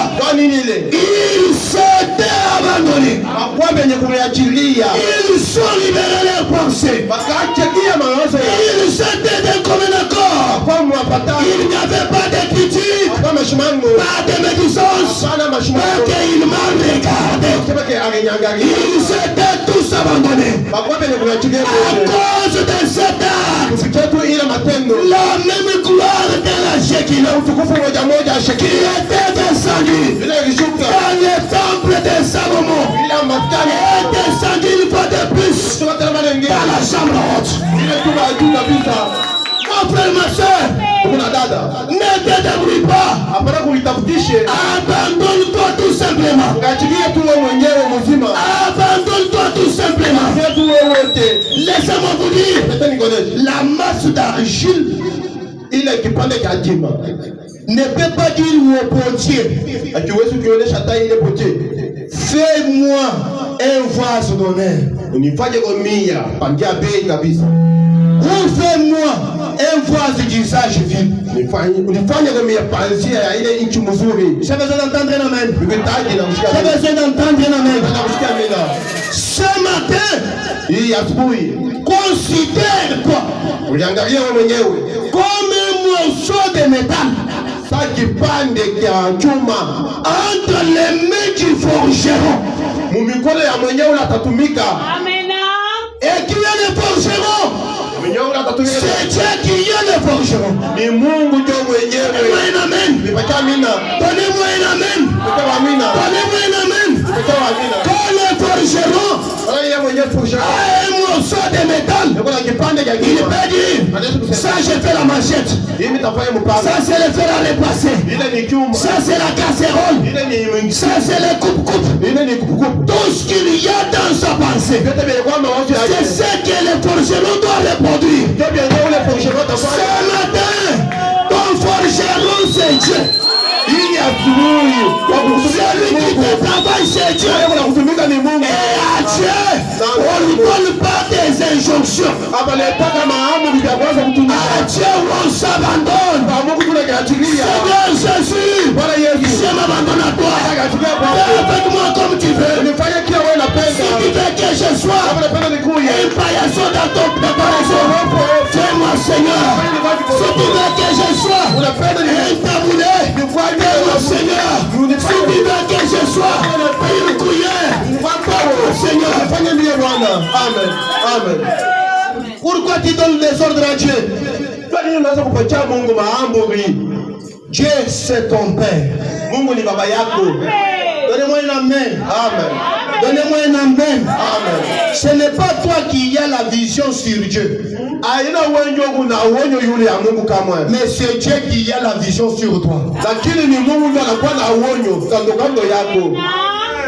Amen. Toi, oui, tu ne savais même pas que tu seras congolais ou congolaise. Amen. C'est Dieu. Amen. Toi, tu ne lui as pas demandé.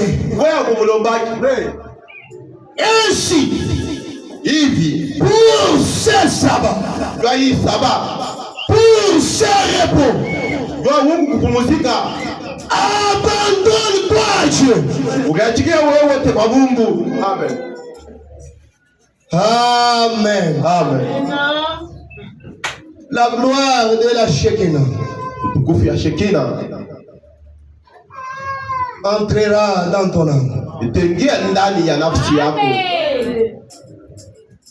Et Branham dit,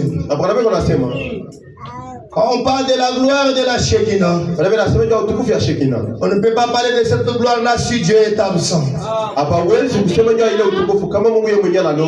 dit que la gloire de la Shekinah est descendue. En d'autres termes, Dieu lui-même est descendu. Ne peux-tu pas accepter ce matin de libérer tes petites pensées-là pour que Dieu, la grande gloire de la Shekinah, puisse descendre dans ton âme? Ne peux-tu pas accepter ce matin de s'abandonner à Dieu pour qu'il fasse de toi ce que lui veut que tu sois?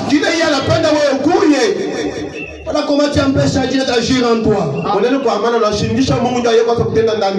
Je ne veux pas être ceci. Je ne veux pas être ceci. Quoi? L'orgueil. Tu pourris. Quand tu viens à Dieu, abandonne-toi. Amen. Ce matin, je vous donne le succès de la prospérité dans tout ce que vous faites. Quand tu viens à Dieu, abandonne-toi tout simplement. Que lui te récupère. Toi qui es négligé par ta famille, toi qui as été maudit là, donc on dit que tu ne peux rien faire dans la vie. Je dis bien toi. Je dis bien toi. Seulement toi qui as besoin. Quand Dieu te récupère, tout le monde commence à t'envier. Quand Dieu te récupère, tout le monde commence à voler la portion des salives. Amen. Pourquoi cela? Tu t'es abandonné. Laissez-moi descendre, je vais vous libérer.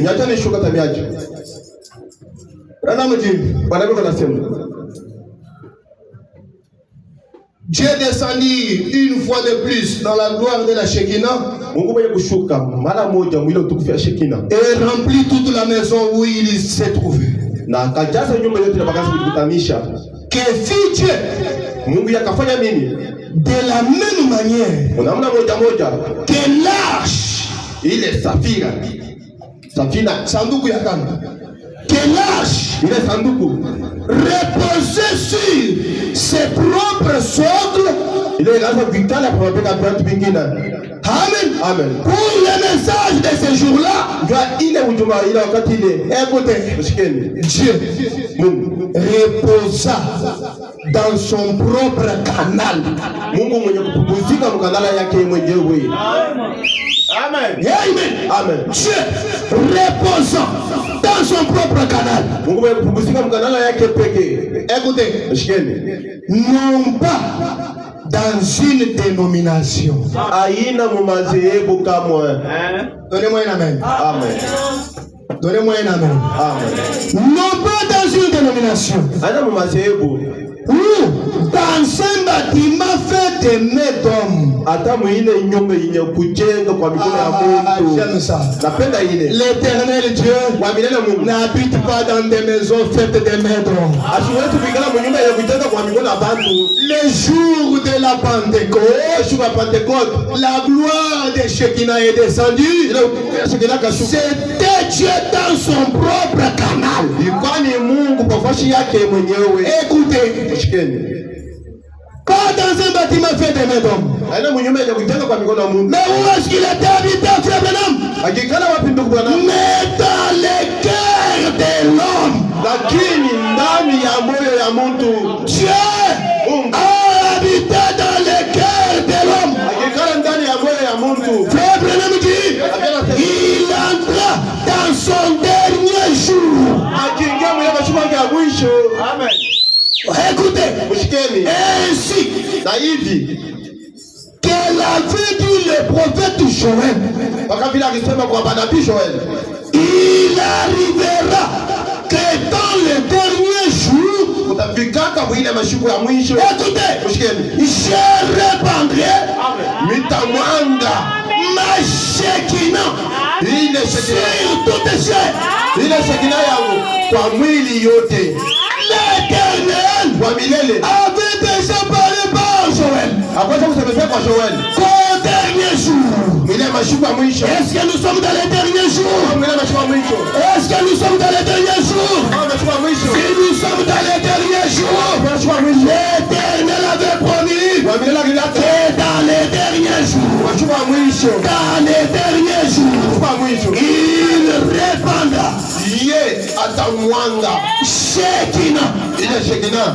sa gloire, Utukufu yake. sa puissance, Uwezo yake. sa vie, Maisha yake. sa personne, Mtu wake. les sauver Ile sowe. sur toute la chair. Yule ya mwili wote. Vos fils Watoto yenu et vos filles na mabiti benu prophétiseront. watabiri, watatabiri. Ce matin, Ya asubuhi au nom de Jésus-Christ, jina la Yesu Kristo, sur base de la parole infaillible, kupitia ile neno ya kutokushindwa, sur base de l'onction Joël 28, kupitia ile basi ya upaka ya Joel 28, prophétisez au nom de Jésus-Christ. ile jina la Yesu Kristo, Vos fils et vos filles mabiti benu prophétiseront. watatabiraka, Vos fils et vos filles mabiti benu prophétiseront. watabiri, Vos gens, vos jeunes gens, mabijana benu auront des songes. watakuwa na maonyo. Toi qui n'avais pas de songes, Wewe unakuwa na ayez des songes. uko na maonyo. Amen. Je ne parle pas des cauchemars. Sema njoo tu mandoto J'ai dit on me pourchasser. Bakaanza Ce kunyanyasa. n'est pas de cela que je parle. Ale ndio mimi nasema. Je parle des songes surnaturels. Nasema ya Mungu. Vos jeunes gens Bajikane bana auront des songes. watakuwa na maonyo. Et les vieillards Tabase. verront des visions. Watakuona mandoto. Pour qui Dieu nous a déjà ici. Shima la kwanza kusema hapa. Au nom du Seigneur Jésus. Jina la Yesu Kristo. Ayez des visions. Wana maonyo. Parce que nous vivons Tuko na hii. dans les derniers jours. Mashika mwisho. Les jours où le Joël de 28 doit s'accomplir. Anapaswa kutumikia. Ayez des visions. Mkuwa na maonyo. Ayez des visions. Wale maonyo. Ayez des songes. Wale mandoto. Prophétisez. Tabiri. Je dis bien des songes authentiques. Nasema ndoto ya Des kueleana. visions authentiques. Maonyo ya kueleana. Des prophéties authentiques. Tabiri kwa kueleana. Ayez cela. Mkuwa na ile. Parce que notre Dieu, Mungu wetu. il donne que ce qui est parfait. Analeta hapo hili Notre Dieu, il ne donne que ce qui est de meilleur. kwa mzuri. Amen. Amen. Amen. Amen. Branham dit, Bwana mimi nasema. Dieu vint dans son lieu de repos. Mungu mwenye kwenda kwa nafasi ya kupumzika. Là où il trouve du repos. Pale yeye anakuta kupumzika. Le lieu du repos de Dieu, Nafasi ya kupumzika kwa Mungu. c'est ton petit cœur là. Ni ile kamoyo yako kidogo ile. C'est mon petit cœur. Ni hii kamoyo yangu. C'est là que Dieu doit se reposer. Ndio penye pale Mungu anapaswa kupumzikia. Une mise au point. Que Dieu ne se repose pas dans ta pensée.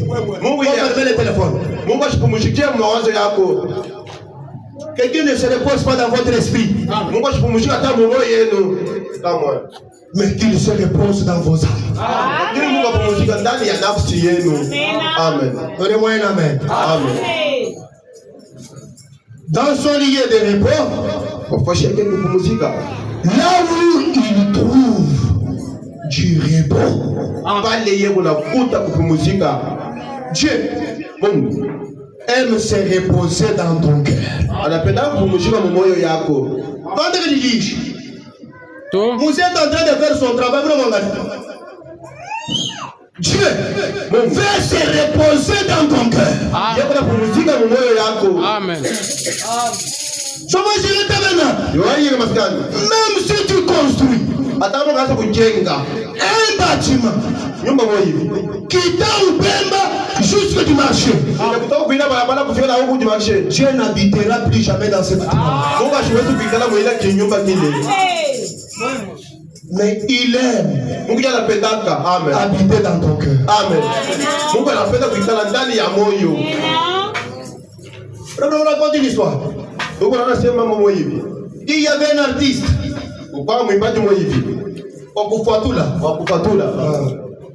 Il avait peint un tableau. Et ce tableau-là, il y avait une porte. Et Jésus se tenait là, en train de toquer. Alors, comme vous savez, que toute œuvre d'art doit être critiquée.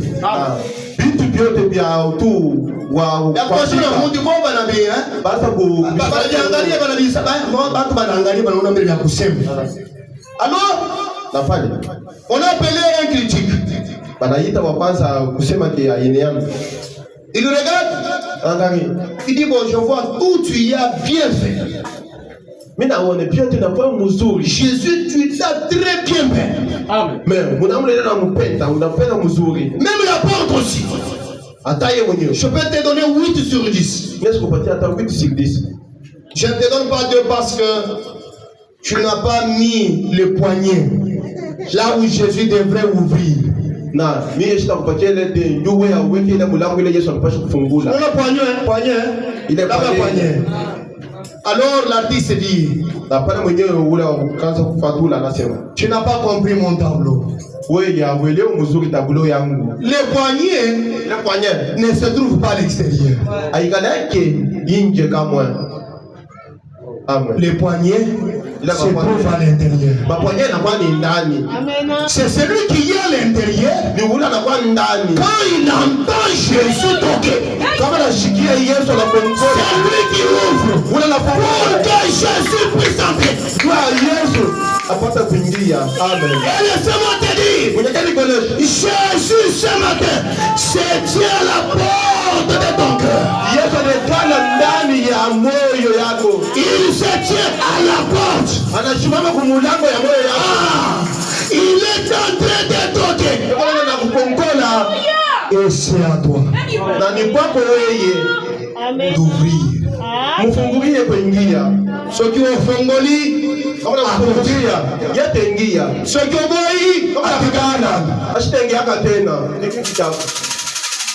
qu'est-ce que tu vas faire ce matin? Quand que tu aies entendu cette parole, vas-tu ouvrir la porte? Ou tu vas fermer la porte à Jésus? Tu as la réponse en toi. Alléluia. Je termine.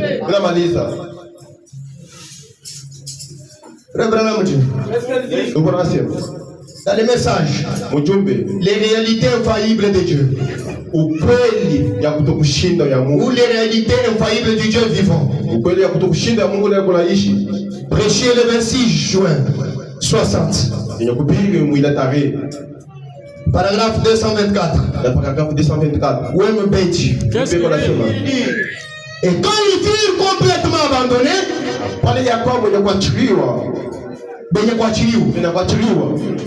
et livrés à Dieu,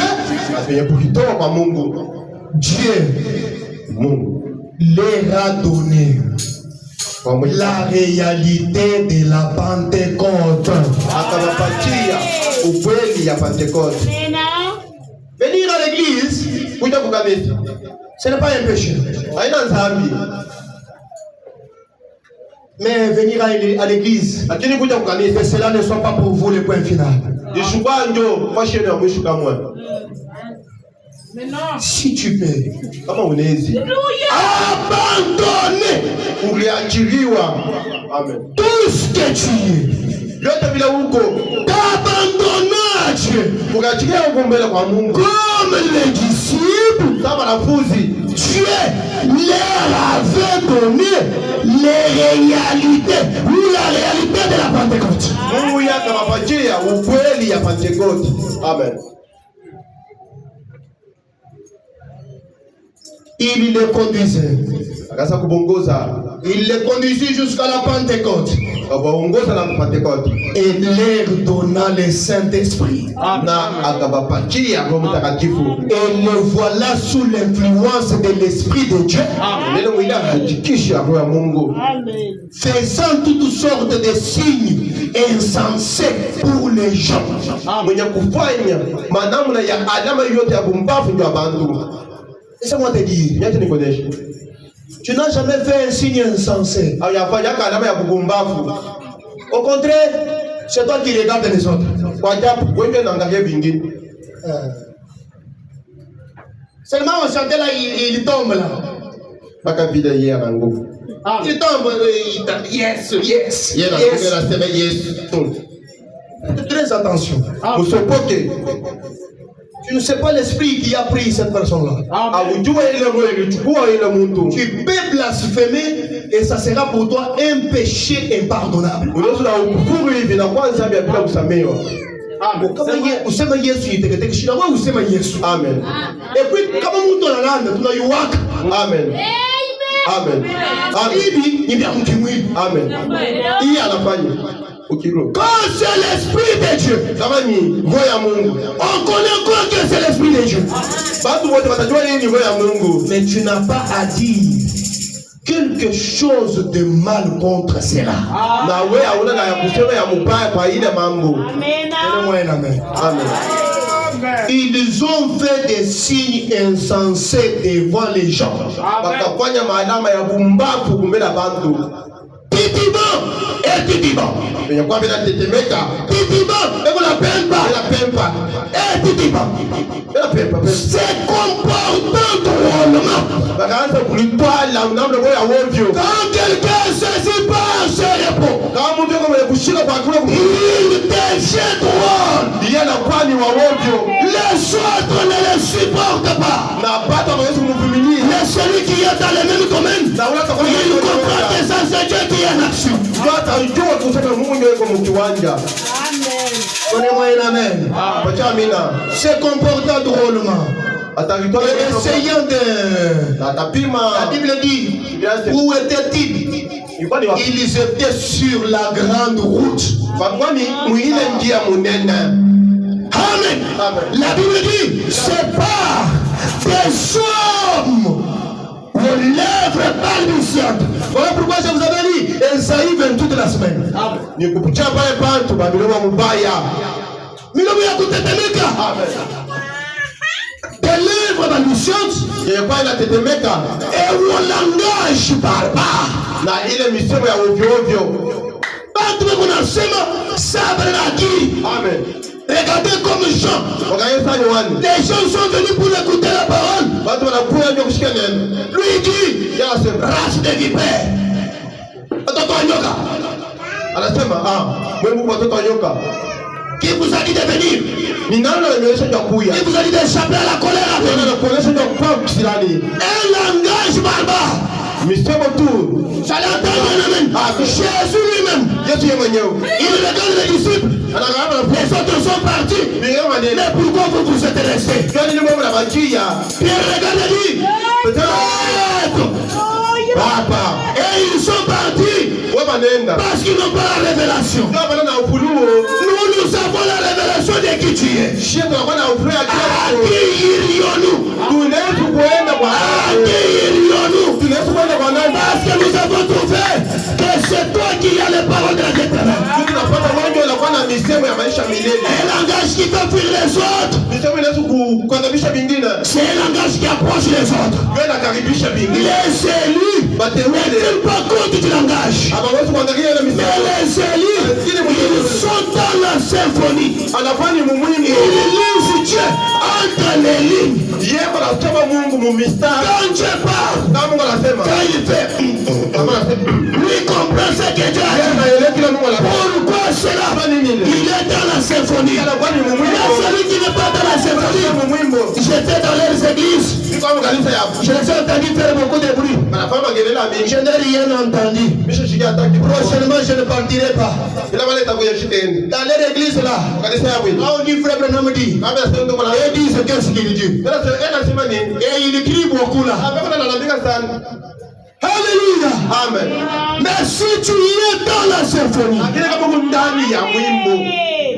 tu comprendras le pourquoi. Je me comporte comme un fou. Tu comprendras le pourquoi. Je suis en train de casser mes poumons. Tu comprendras le pourquoi. Je suis en train de crier. Tu comprendras le pourquoi. L'esprit qui me fait agir ce matin.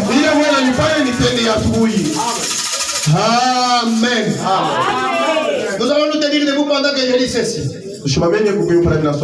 Branham dit, quand nous entrons en Dieu, nous sommes en repos tout le temps.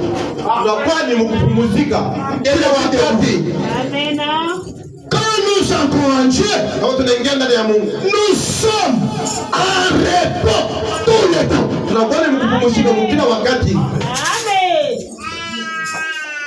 Branham dit, pas un dimanche, pas d'un dimanche à l'autre, nous avons un repos éternel. Nous avons la vie éternelle. Le Saint-Esprit vous donne le repos. Donc, il y a une expérience de la Pentecôte, une réalité de Dieu.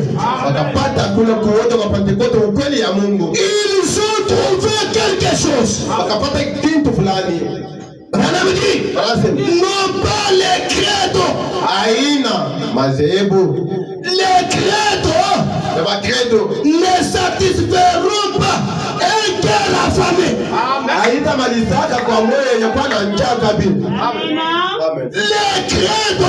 credos ne peuvent pas satisfaire un homme qui est affamé. Un homme qui est affamé de Dieu, il n'a pas besoin de credo. Qu'est-ce qu'il cherche? Il veut le sabbat dans son âme. Il veut Dieu dans son âme. Rien d'autre ne peut remplacer cette soif-là. Rien d'autre ne peut le satisfaire.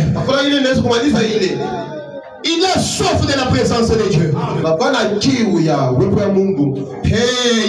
Amen.